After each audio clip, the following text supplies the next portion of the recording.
সোনা, আমাদের গৃহে পর্যাপ্ত খাবার আছে তো? হ্যাঁ মাতা, যতটুকু আছে সেটা দিয়ে দুদিন চলে যাবে।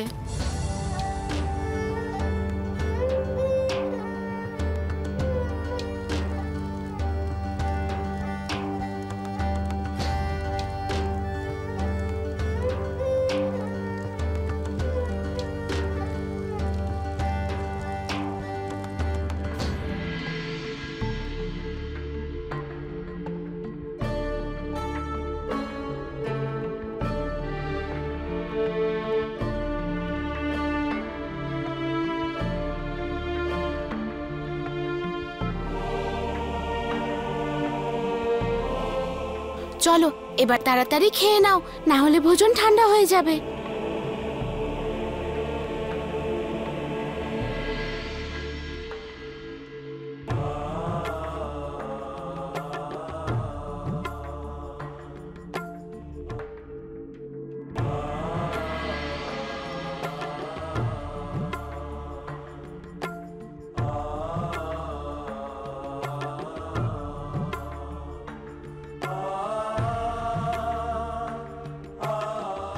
তুই খাচ্ছিস না কেন? খাবো তো, এই তো নিচ্ছি।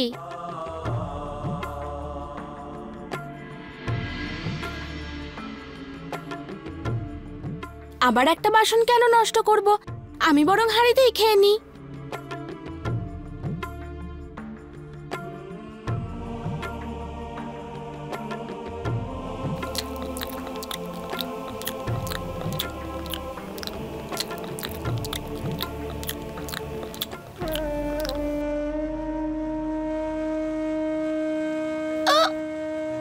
আমার পেট তো ভরে গেছে।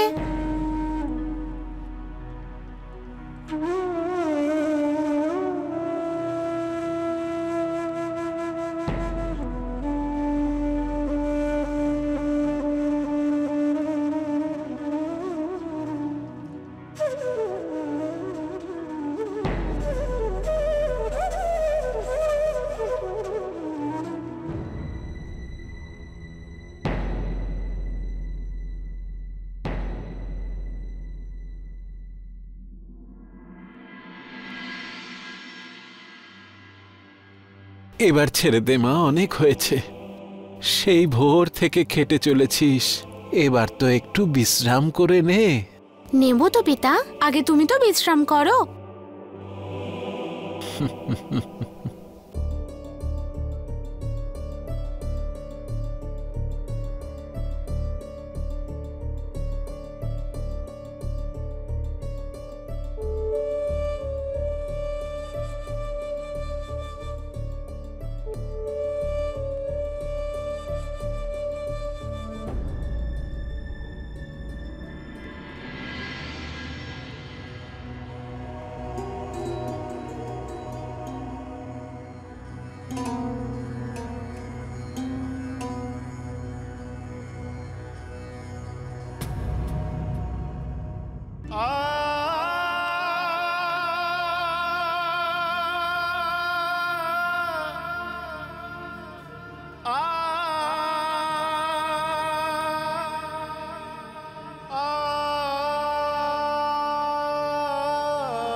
কানাই, আমায় ক্ষমা করে দাও, আজ তোমার জন্য আমি কিচ্ছু আনতে পারিনি।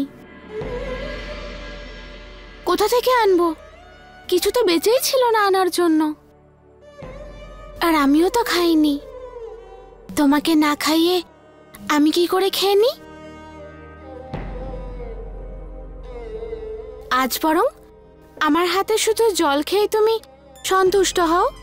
কাল সকালে কিছু না কিছু তো নিশ্চয়ই নিয়ে আসবো। হ্যাঁ হ্যাঁ, কথা দিচ্ছি। জামবন্তী, আপনার কি মনে হয় না যেন এই মেয়ে কোনো এক যোগী কন্যা, যে নিজ কর্ম থেকে কখনো মুখ ফেরায় না, নিঃস্বার্থভাবে নিজের মাতা পিতার সেবা করে নিজের ধর্মের পালন করে চলেছে? আর আমার প্রতি প্রেমও এমনই যে সেই মায়ায় আমাকে আবদ্ধ করে ফেলেছে। আমার সাথে নিজের দুঃখ ভাগ করে নেয়, কিন্তু কখনো সেই দুঃখের দোষে আমাকে দোষারোপ করে না। আমি তো আমার ভক্তদের কাছে এটুকুই চাই, নিঃস্বার্থভাবে প্রেম আর সম্পূর্ণ সমর্পণ। আমার থেকে কিছুই চাইনি, কিন্তু কাল ভোরে আমার জন্য কিছু আনার প্রলোভন দেখিয়ে গেল সে। হে জামবন্তী, আরও একটি কথা, আমার ভক্তির সময় যদি কেউ তার মাতা পিতার সেবা করে, তাহলে সেই সেবা আমায় ভক্তির চেয়ে অনেক বড় হয়।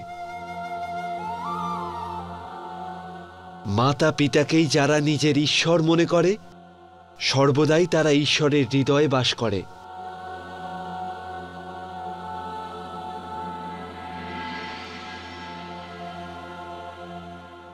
আরে লতা মা, প্রসাদ নিয়ে যাও।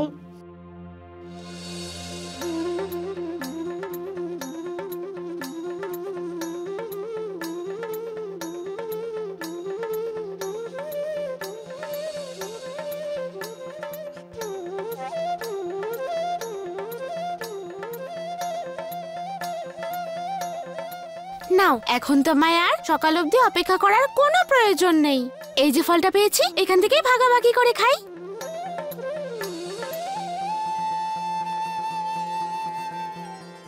আজ তুমি এইটুকু খেয়েই সন্তুষ্ট হও।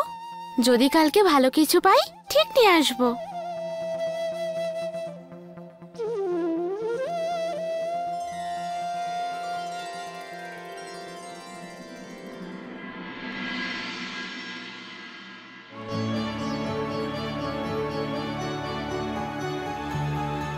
আরে বাহ, তুমি এত তাড়াতাড়ি খেয়ে নিলে? আরে বোকা, ওটা তোর কৃষ্ণর ভোগ নয়। এই দেখ, আমার কাছে আছে। কোন খেয়ালে আছিস তুই? মূর্তি কখনো ভোজন করে নাকি? মিথ্যে বলছো তোমরা। আমার কৃষ্ণ আমার দেওয়া প্রসাদ কখনো ফেলতে পারে না। উনি গ্রহণ করেছেন আমার প্রসাদ। যদি তোর নিজের কৃষ্ণের উপরে এতটাই বিশ্বাস থাকে, তাহলে আরেকবার এটা করে দেখ তো।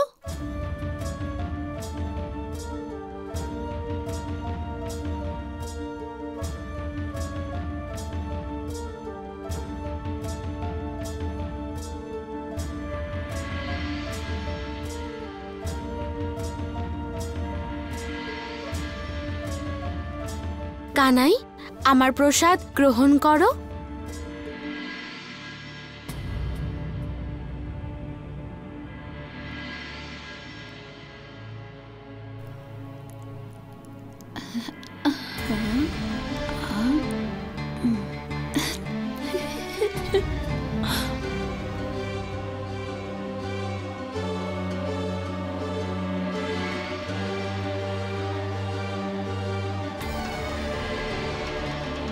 দেখলে, প্রসাদ গ্রহণ করলো তো।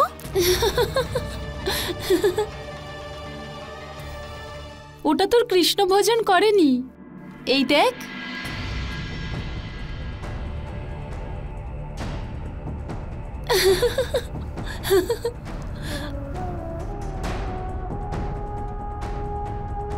আমার কৃষ্ণ আমার দেওয়া প্রসাদ নিশ্চয়ই গ্রহণ করেন। প্রমাণ করে দিলাম, তাও তুই বিশ্বাস করছিস না, তাই না? তাহলে তুই আরেকবার চেষ্টা করে দেখ। আর এইবার নিজের চোখ দুটো খুলে রাখিস। এই নে।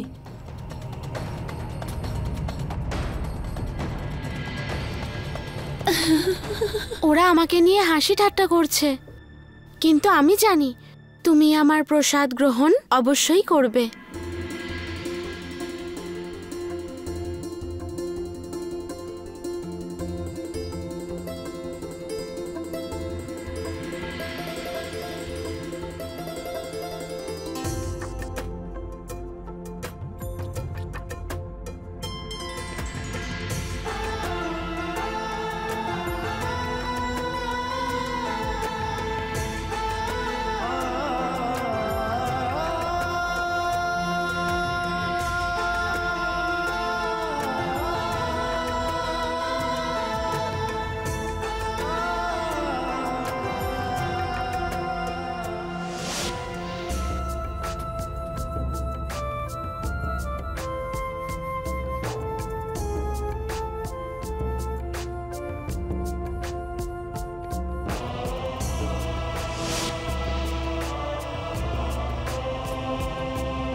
দেখলে, বলেছিলাম না, উনি কৃষ্ণই ছিলেন যিনি আমার প্রসাদ সকলের সামনে গ্রহণ করেছেন।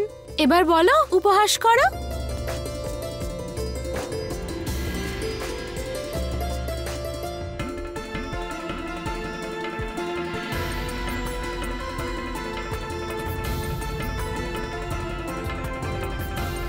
আমি আমার কৃষ্ণকে সম্পূর্ণ বিশ্বাস করি, প্রকৃত বন্ধু ও আমার।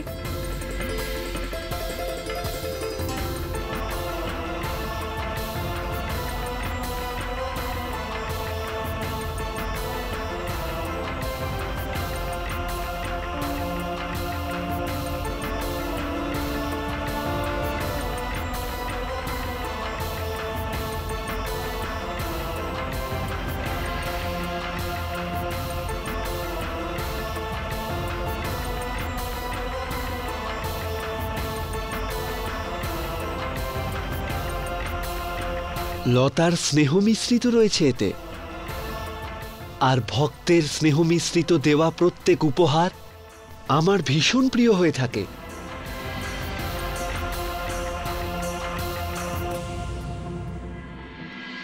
লতার এই নিঃস্বার্থ ভক্তি ওকে আমার প্রিয় করে তুলেছে। ভক্তরা আমায় সোনা দানা অর্থ দিয়ে বেঁধে রাখতে পারে না। যদি তাদের শ্রদ্ধা সত্য হয়ে থাকে, তাদের হৃদয়ে আমার জন্য ভালোবাসা সত্য হয়, তাহলে তারা পুষ্প, একটি পাতা এবং একটি প্রসাদ দিয়েও আমাকে নিজের সাথে বেঁধে রাখতে পারে। তাই তো লতা আপনার এত প্রিয়, এত প্রেম, এত বিশ্বাস, এত ভক্তি আছে ওর মনে আপনার জন্য। আর কিছু নয় তো আপনাকেও সখা বানিয়ে নিয়েছে। বাল্য অবস্থা সব থেকে নির্মল হয়ে থাকে জামবন্তী। একজন ছোট বাচ্চার হৃদয়ে লোভ, ক্রোধ, অহংকার এমন কোনো ভাবনাই থাকে না। সে তো সমগ্র সংসারকেই নিজের পরিবার মনে করে, সবাইকেই ভালোবাসে। আর এই মনোভাবই আমার ভীষণ প্রিয়, যে মানুষকে মানুষের সাথে বেঁধে রাখে। জামবন্তী, মানুষের জীবনে বিভিন্ন রকম সমস্যা হয়ে থাকে, আর প্রত্যেক মানুষের তাদের সমস্যা সমাধানের পদ্ধতিও আলাদা হয়ে থাকে।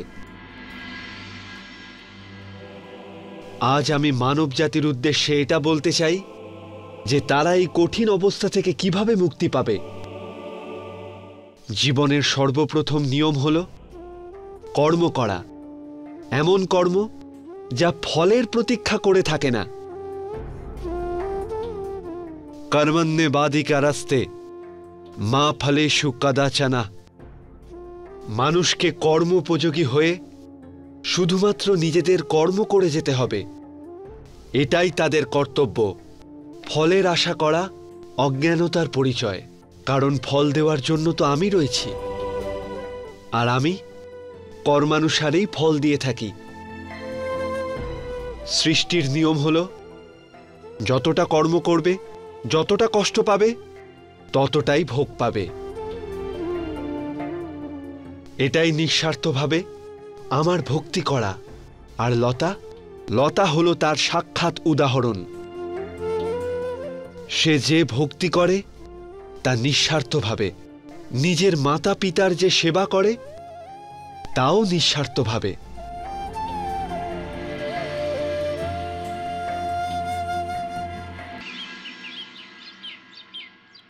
মাতা পিতা, আমি মন্দিরে গিয়েছিলাম। পণ্ডিত মশাই প্রসাদে 3টে ফল দিয়েছেন আমাদের 3 জনের জন্য। একটা আমি খেয়ে নিয়েছি, এগুলো তোমাদের। এই নাও, এই নাও, তোমরা এগুলো খেয়ে নাও। আমায় ভূমিধর বাবুর কাছে কাজে যেতে হবে। এটা কিরকম অন্যায় হলো মা?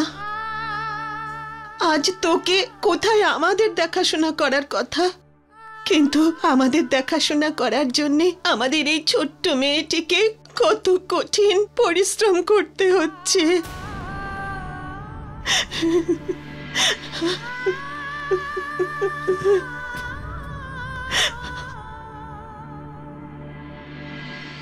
এতে কি অন্যায় মাতা?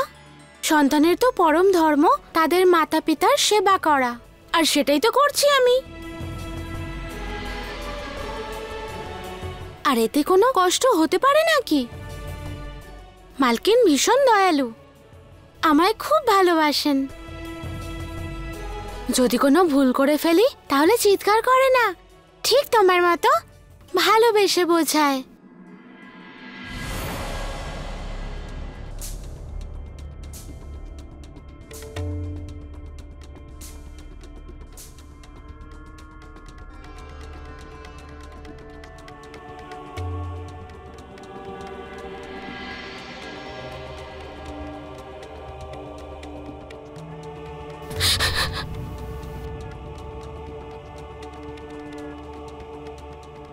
এখানে দাঁড়িয়ে দাঁড়িয়ে হাওয়া খাওয়া হচ্ছে। কাজ না করার জন্যে এখানে দাঁড়িয়ে দাঁড়িয়ে সময় নষ্ট হচ্ছে। আর হ্যাঁ, সমস্ত বাড়িটা পরিষ্কার করবে কে? সবার জন্য খাবার কে বানাবে? শুধু ফাঁকিবাজি। হাত বার কর। কি হলো? হাত বার কর, আমি বলছি হাত বার কর।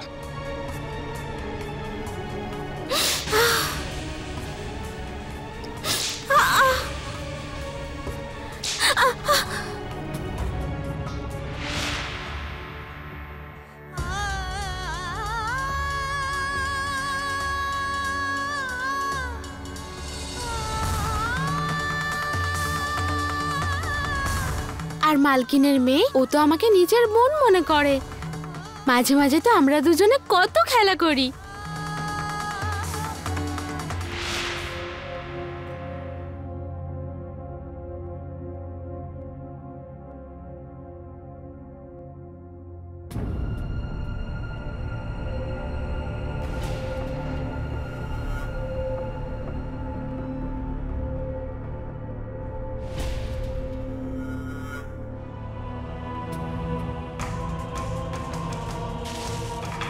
আরে এসব তুমি কি করছো?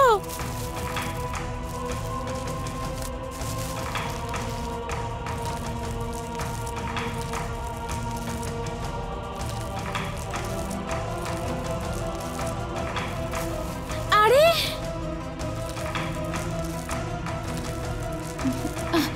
মা, দেখো লতা রান্নাঘরের কি অবস্থা করেছে।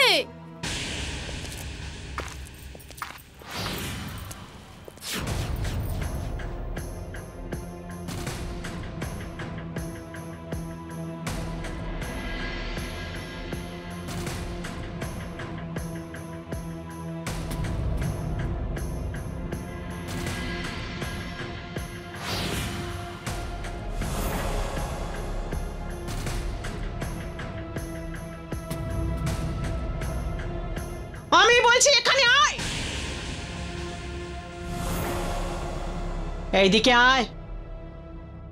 আমি বলছি এইদিকে আয়।